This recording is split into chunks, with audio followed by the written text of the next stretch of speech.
Allez. Léchette. Et donc là, on va continuer de faire nos petits trucs à nous. On va prendre le petit chemin. On va prendre celui-là tout droit. Tiens, ça change un peu. Parce que j'en ai plein partout. Là, à droite, par exemple, on voit le petit chemin un peu serré.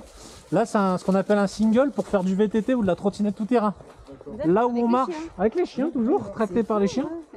L'idée de faire sortir nos chiens comme ça, c'est de pouvoir les entraîner toute l'année et ne pas provoquer au niveau musculaire une faiblesse. Parce qu'un chien, c'est un marathonien des neiges, c'est un athlète, et si au bout d'un moment, bah, tu lui donnes pas son besoin de dépenses sportives énergétiques, bah, il va s'abîmer. Il va abîmer le muscle, il va abîmer le cœur, il va abîmer tout ce qui est respiratoire.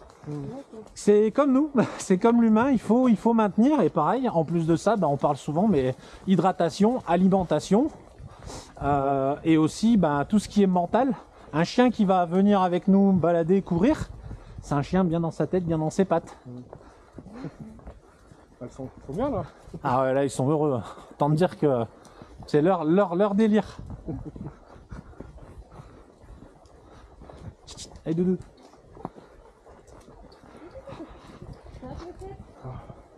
Puis l'endroit, j'adore. Cette forêt là, c'est... Et les odeurs? Ah ouais, le pain, tout ça, ouais. C'est ça, tu sens le pain, tu sens un peu comment on appelle, la mousse au sol avec l'humidité. J'adore. Je respire mieux ici que la haute montagne. Après, il y a aussi une histoire d'altitude. En fait, vos poumons, ils vont plus vite s'adapter ici parce qu'on est à 1202 mètres, que c'est sûr qu'en haute montagne, quand on est à 1800, le taux d'oxygénation n'est pas le même. Donc c'est pour ça qu'on parle de palier d'adaptation où il faut s'habituer à l'oxygène ambiant, quoi. C'est vrai que là, on est passé une semaine à la montagne, et c'est vrai que j'étais tout le temps. C'était sec, c'était. C'est ça, parce que là on est bien. Bon là on va avoir un peu froid parce que vous allez voir, on va repasser dans un coin où il y a un peu de vent.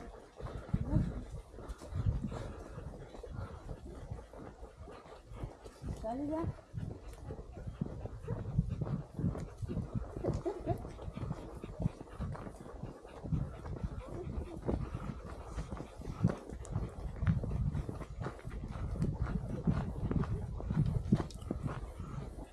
Elle est malade la forêt, hein? Alors non, c'est ce qu'on appelle des zones fusibles. Suite au dernier, suite au dernier feu de forêt qu'on avait eu il n'y a pas bien longtemps, il y a une dizaine d'années, le département a décidé de faire des coupes préventives sur des zones un peu malades. Ils coupent les arbres malades, ils entretiennent, ils broient et ils replantent. Vous avez vu, c'est pour ça qu'on voit tous des petits sapins. Et en fait, l'idée c'est comme c'est du bois neuf et que ça a été aéré, si un jour il y a un incendie en forêt ici, bah ça va permettre que ça va pas reprendre.